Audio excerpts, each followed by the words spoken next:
would Adam starting us off? Yeah, you can do it from the podium or? No. Okay.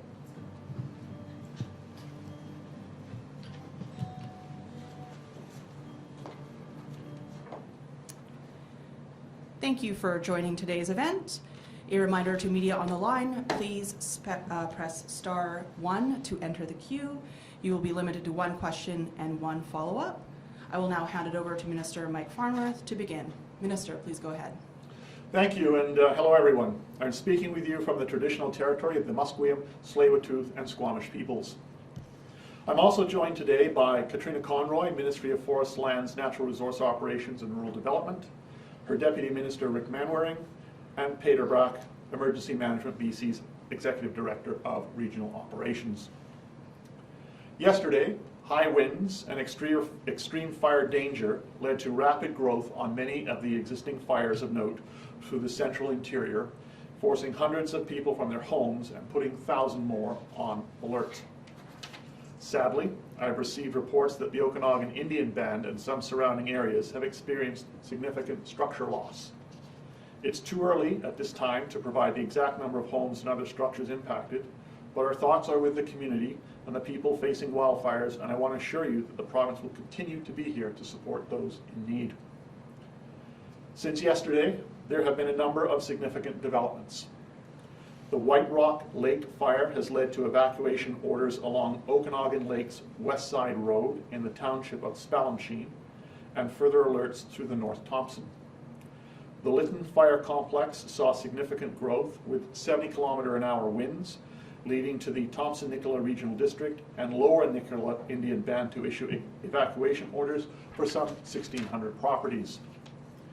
And the City of Merritt is going on a evacuation alert, and that's about 7,000 people.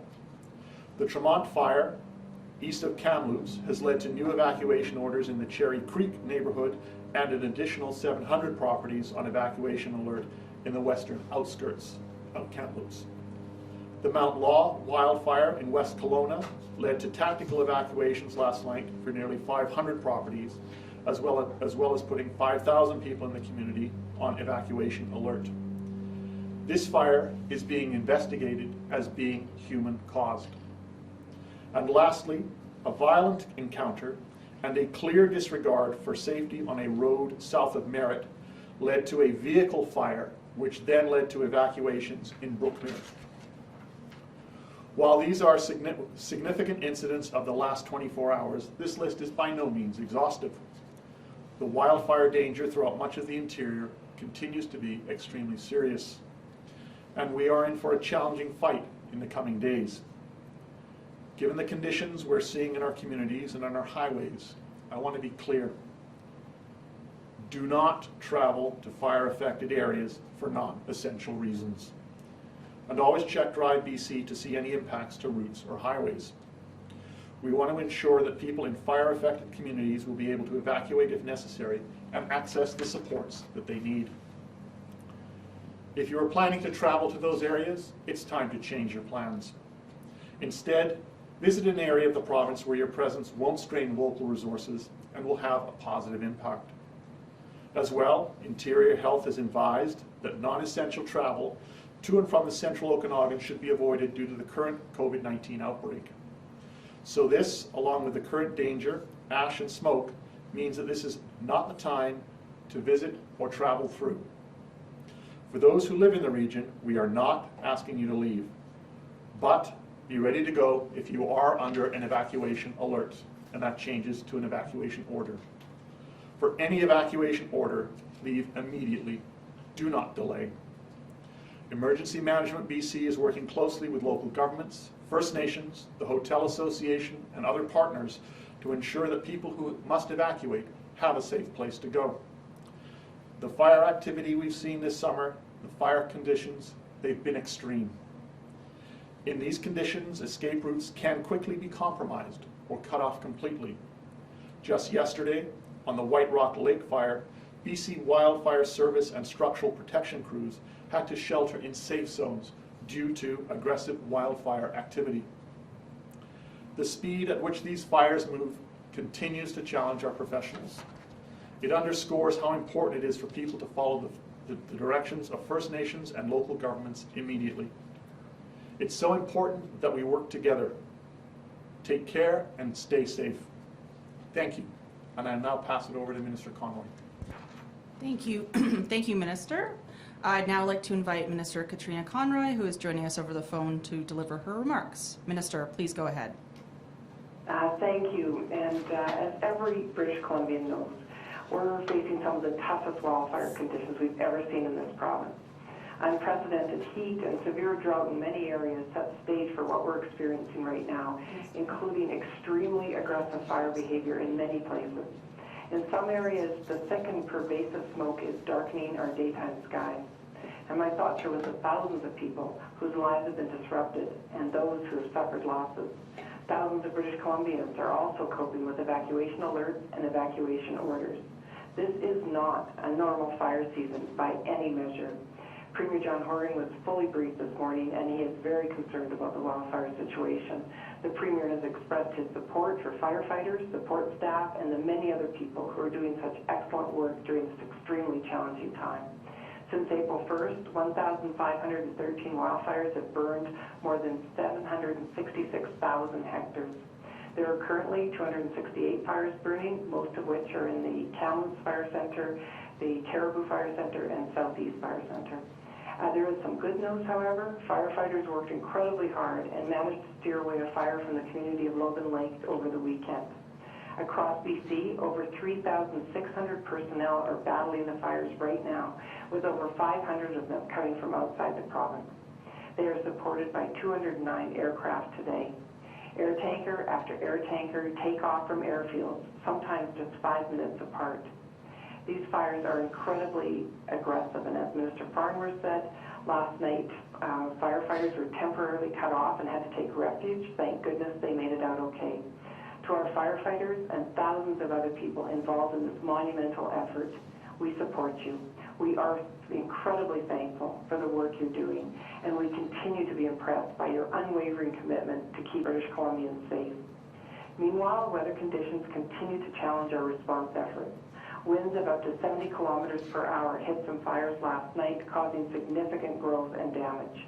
Fortunately, the winds are predicted to die down again today. There is some rain in the forecast for southern BC, and we're going to keep our fingers crossed. Although it won't be the days of solid rain that we need, it may be enough to allow fire crews to make more headway on the fires. The BC Wildfire Service will provide a more detailed briefing on today's situation, but there are 30 fires of note right now, 17 of them burning within the Kamloops Fire Centre. The White Rock Lake, the Tremont Creek, Sparks Lake, Mount Law, Lytton Creek, and the combined Brookmore-July mountain fires are among those causing significant concern. Experts from the BC Wildfire Service, assisted by contractors, industry personnel, and local fire departments, are doing everything possible to get these fires under control. The BC Wildfire Service is currently receiving out-of-province support from Alberta, Parks Canada, the Canadian Armed Forces, Australia, Mexico, and Newfoundland, and more help is on the way. Another 200 additional personnel will be arriving this week from Quebec, Northwest Territories, New Brunswick, Alberta, Yukon, and Parks Canada. And in closing, I'd like to say this to all the men and women who are working on fires throughout BC. We know how dangerous and demanding firefighting is. We understand the sacrifices you're making, and we are confident that you're giving it everything you've got. Once again, on behalf of all British Columbians, I want to express our support and appreciation. Thank you so much. Thank you, Minister. I'd now like to invite Deputy Minister Rick Manwaring, who is joining us over the phone, to deliver his remarks. Rick, please go ahead. Yes, thank you, Ministers. And I'm here with Exec Director for BC Wildfire Service, Ian Meyer. So Minister Conroy has shared a good overview and update of the past 48 hours. What I would like to share is I, along with Ian and other members of the Wildfire Executive, spent our weekend at the White Rock Lake Incident Command Post to support the teams there.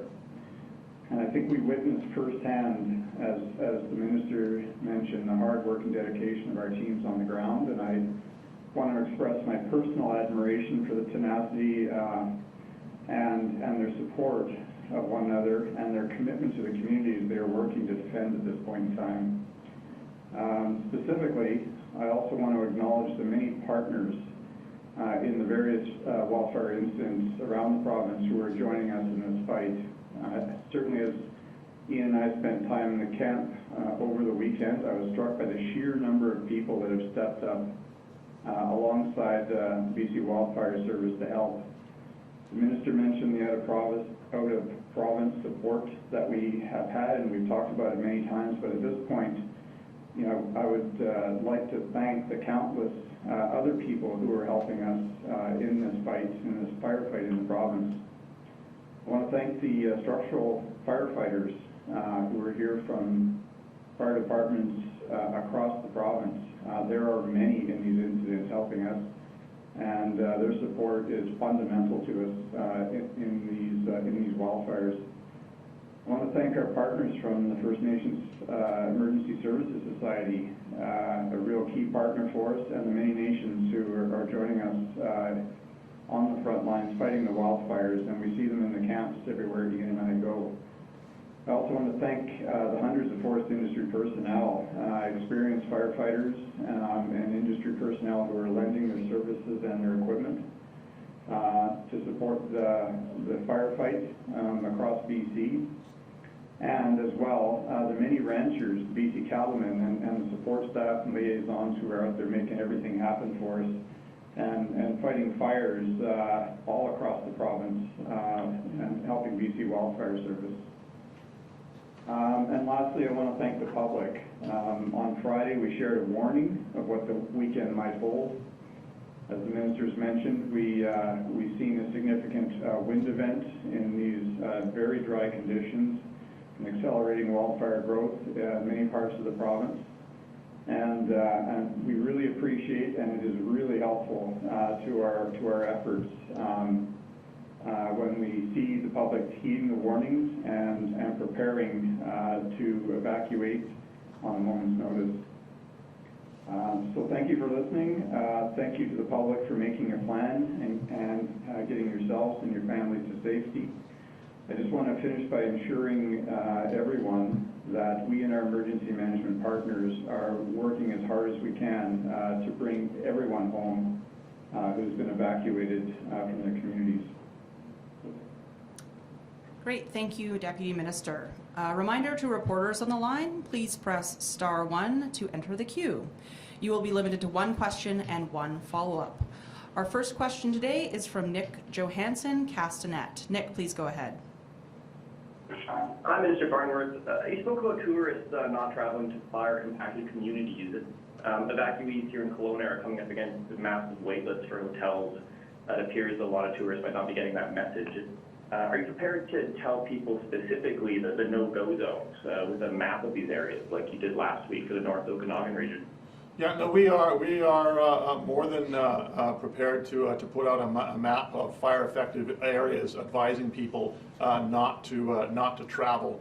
That's why we're one of the reasons why we're doing this announcement today, this press conference today, is to remind people that now is not the time to be traveling to the interior for non-essential travel. Nick, did you have a follow-up question? Yeah, for those living in the interior, us in Kelowna as well, this past few days, it felt like one of the more significant crises in the province, at least in recent memory. It seems like there's a very notable absence on this call right now. Do you feel this is a good week for Premier Horgan to be on holiday? The Premier has been away on holiday with his family. He is briefed every single day on what's taking place. The ministers responsible, myself in terms of emergency services, and the Minister of Forests, who's responsible for the fire service, have been here every single day. We have held a number of press conferences and press availabilities over the last number of weeks. And so we make sure the Premier is apprised of everything, and he's doing exactly what he's supposed to be doing. Thank you. Our next question comes from Marcella Bernardo, News 1130. Marcella, please go ahead. Hi, Minister. I'm not sure who can answer this question, and it might be Deputy Minister Manwaring, but but we understand that an ongoing request or another request for the TNRD for more military support from Ottawa has not been approved yet. And we're hearing from the Mayor of Clearwater, and I suspect other mayors in the TNRD, that they fear that this federal election that was called yesterday is going to become a distraction. So can you tell us whether or not more military support is on its way, and if you also feel that the federal election may be a distraction? So the federal election is not a distraction in the sense that the Minister of Public Safety has statutory responsibilities that they carry out regardless of whether there is an election, in the same way that myself as Solicitor General had statutory responsibilities that I would also have to carry out during an election. I can tell you that we have military support on the ground, and they have been here now for several weeks. And there will be additional support as is required. I spoke to Minister Blair, and they will be spelling out the troops that are already here. They've been doing an incredible job, and I think the relationship between BC Wildfire Service and the Canadian Forces has been absolutely incredible this fire season. So they are already on the ground working, and they will continue to be doing that, election or no election. Marcella, did you have a follow-up question? I do, and it's regarding the Premier being on vacation right now. What kind of message does that send to the people who have lost loved ones in Lytton, to the people who've lost homes in Monty Lake, homes in Lytton, property in other parts of the province that have been touched by flames? What kind of message does it give to the people who have suffered and continue to suffer because of these fires that our Premier is not here in solidarity with them?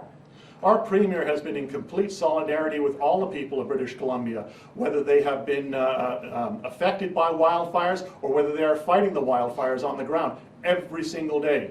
He is briefed every day. I speak to him on a regular basis. The ministers who have the responsibility, which are myself, in terms of Emergency Management BC, and the Minister of Forests in terms of responsibility for the Wildfire Service, are here. We have been available, press conferences on a regular basis, and the Premier is kept fully apprised of the situation here that's been going on. Okay, our next question comes from Shrishti Gangdev of Burnaby Beacon. Shrishti, please go ahead. Hi, thank you for taking my question. I'm wondering what your government is doing to assist in evacuation efforts for people who maybe don't have their own vehicles or any way to get out of the affected areas by themselves. One of the things that takes place when an evacuation alert is given is that you are able to indicate that you are part of you have a vulnerability, for example, not having the ability to drive or not having the ability to evacuate, and so services are made available to be able to get you out. Shrishti, did you have a follow-up question? Yeah, I do. Can you please clarify what those services are, whether they're doing just like going door to door in fire impacted areas, and also how people who don't have homes are being looked after? So obviously, RCMP go door to door, search and rescue, for example, go door to door. Community officials go door to door in communities that have been given an evacuation alert, that then going to an evacuation order. So that is in place, and is in place in communities right across the province. In terms of accommodation for people who don't have housing, the first choice obviously is for people to stay with family and friends. And then at the same time people register, and when they register they're able to indicate the kind of needs they need. So for example, if they have a special need, the size of their family, and then appropriate accommodation is found for them.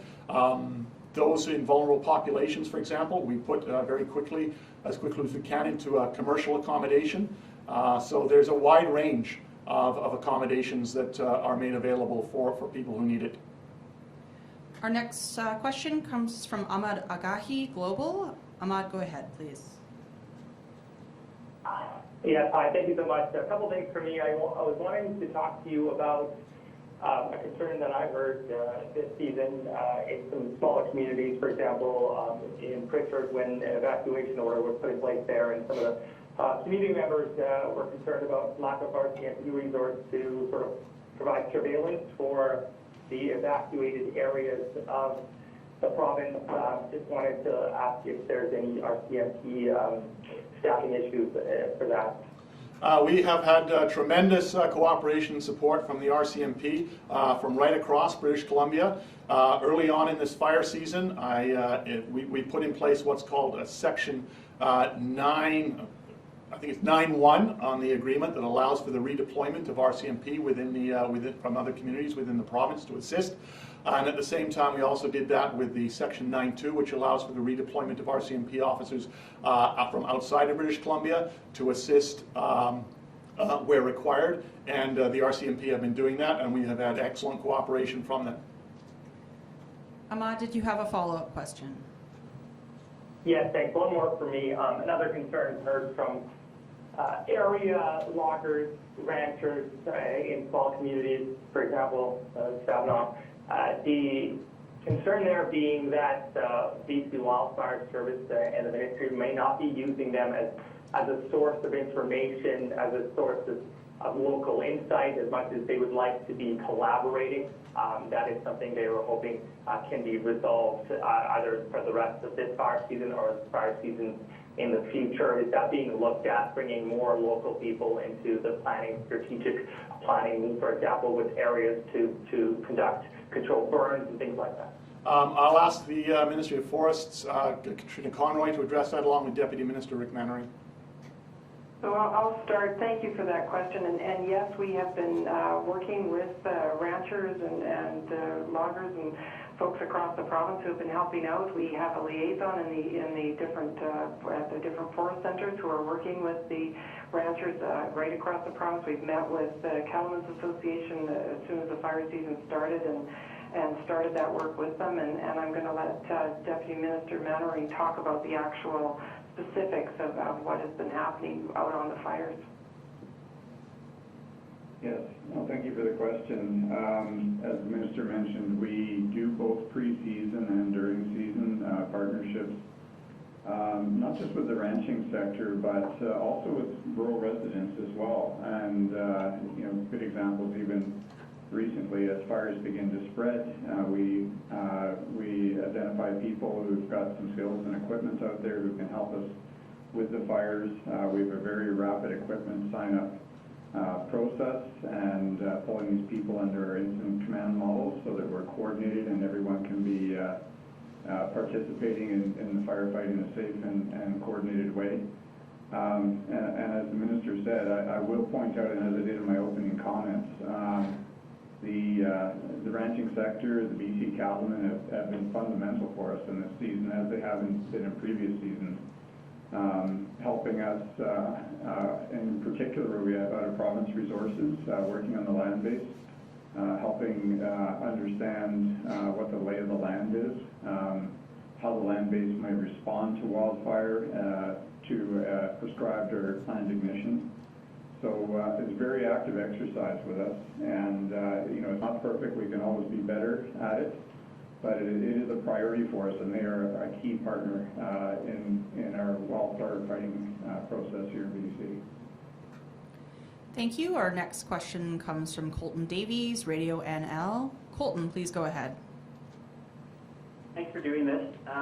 Just for Minister Farnworth, you were speaking in your opening statements about the Brook Creek fire that started east of Coquihalla, south of Merritt, in Brookmere on the weekend, and I think you phrased it as a clear disregard for public safety. And I was just wondering if you could talk more about the specifics on that, on how that fire started.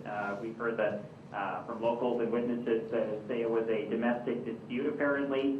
Might have involved alcohol, and that a vehicle caught fire from a lit barbecue before it took off into the bush. So can you confirm any details and speak more at all to that? What I can tell you is that it is under investigation. The RCMP are investigating it.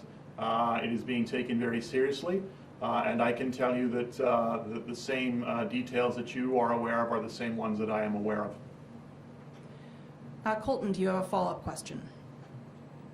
Yeah, I'm not sure who this would be for, but When it comes to the call for more military personnel, specifically in Logan Lake, is where we've heard from the mayor and other officials in the community who are looking for a bit more help on the ground right now. But going forward, there's concern for the southern interior with after Labor Day when some wildfire service members go back to school, and later this month when firefighters helping from Mexico move on, for example, that will really be hampered even more for resources in a couple of weeks. So I'm just curious, how is the province preparing to deal with that, potential possibility? We plan for the full length of the fire season, regardless of when back to school or not back to school.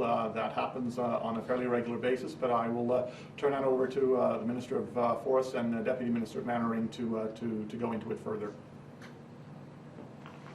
So I'll start, and in the past we've also looked at institutions, post-secondary institutions, to delay the start for certain people that are working for us, and we're considering doing that again. And we are ensuring that we have the personnel that's needed, and as Minister Farnworth has said, that we have over 260 military personnel, and that includes 180 firefighters and 80 support personnel, and they've been incredibly supportive and involved in a lot of different aspects and have been really great, and we're really grateful that they're here on the ground for us. Minister wants to add to that. Hi, it's Executive Director Ian Meyer with the BC Wildfire Service.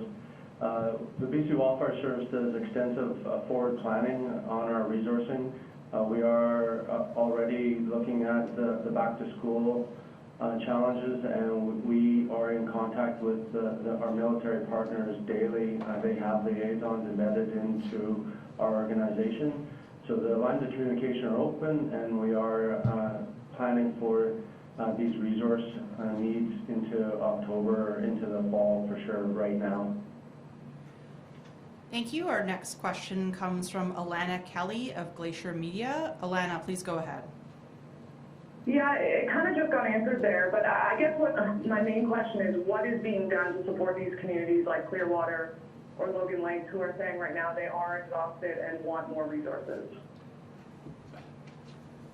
The fire service is doing an absolutely incredible job in terms of supporting these communities. They have stopped the fire at Logan Lake, but I'll let the Minister of Forests tell you exactly in terms of the resources that are being put into action in those communities. I mean, it's incredible the amount of people that are available and are working, across the province. There's over, almost 4,000 people working across the province, and there are people, like as Minister Farnworth said, that were working on that fire this weekend and made sure that the fire steered away from the community. It's a good news story, and it's one we need to talk about, and the incredible work that was done on the weekend, and the work that Logan Lake did as a fire-safe community, which has also helped, and so there's been a lot of effort gone into doing what needs to be done, and kudos to all the firefighters who were on that job on the weekend. Either Deputy Minister or Ian want to add to that? Yeah, it's Rick Mannering. In addition to what the ministers have outlined, I'll provide assurance. Our incident management teams that manage these large fire complexes, so for example, the Tremont and as it affects the Logan Lake area, as you would have seen, a fairly strong presence in the community, not just when the fire is approaching the community and managing the defense of that and risk of public safety and infrastructure and structures, but also as the fire gets suppressed, there's a long-term exercise that kicks in as we begin to put guards around these fires, ensure that we begin to take these fires from out of control to being held to under control, and then into a final stage of mop-up. So there will be presence on these large fires, and I've spoken about this before, for quite some time, to make sure these fires don't continue to pose a risk, where we can begin to get them under control and to mop them up and eventually call them out. because of the size of them, it is a long-term effort and a long-term exercise for us. So we are always working with the local governments on this, and in this case, we are aware of the request for assistance, and our incident management teams are in contact with the local governments. Alana, did you have a follow-up question? No, thank you. Okay, our next question comes from Hina Alam of CP. Hina, go ahead, please. Hi, I was wondering if for how many structures approximately have been affected by wildfires since the fires began, because right now we just heard about up to 60 structures in the Okanagan area. So since the wildfire season began, how many structures have been damaged approximately across the province? I'll direct that question to Minister Conroy and Deputy Minister Mannering. I'll let Deputy Minister Mannering take the total there. I've got some from different areas, but he's probably got the total. Yeah, well, we're not in a position to describe to you the total number of structures. The responsibility for announcing that, and as you might appreciate, it is sensitive information and it changes on a daily basis based on the wildfires around the province. And that responsibility for announcing that information and sharing that information lies with the local governments. We assist in each of these fire incidents with our equipment, our helicopters, our fire staff in doing reconnaissance and helping local governments understand what the impact might be, what the risk to structures might be. But the authority and responsibility for that lies with the specific local governments. I think we could do a retrospective look if we communicated with each of them and added it up, but we haven't been tracking it on a provincial basis at this point. Hina, did you have a follow-up question? I did. So I was also wondering if you have a long-term weather forecast for the rest of August and September. When can we see any kind of rain, or are we in for more hot weather, more wind gusts? Or do you have some kind of an idea for the long-term forecast and how long we are going to be seeing these wildfires scorch the area? And thank you for this. Deputy Minister Mannering, I think you can give the weather forecast.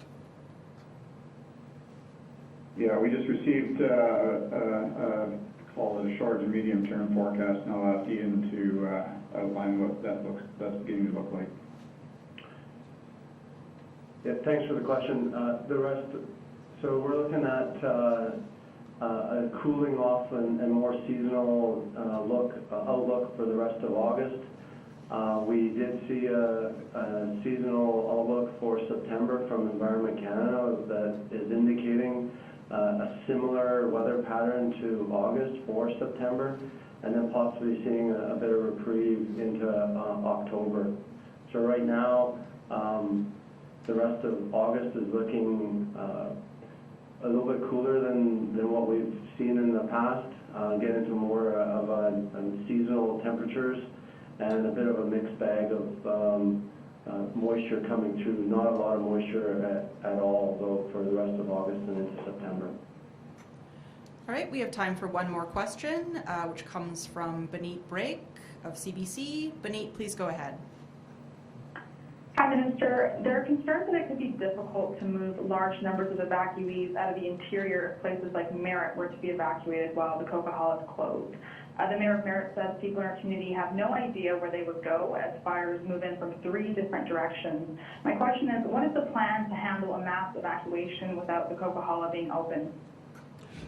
Emergency Management BC has been working on different scenarios that may in fact involve aircraft and if necessary to be able to move people. What I can tell you right now is that yes, the Coquihalla Highway is closed to all but emergency traffic, so ambulances, for example, can get through. Highway number 3 is open. Highway number 1 is also open, and that's very much part of also in terms of the planning and the fighting of the fires by Wildfire BC. Minister Mannering can tell you about the state of the fighting of the fires on those particular routes. Yeah, just generally to give you an update, we're tracking all of the highway situation on all the highways and egress routes and evacuation routes on a daily basis, and in our partnership with the Ministry of Transportation, who is part of our command team and structure on many of these incidents.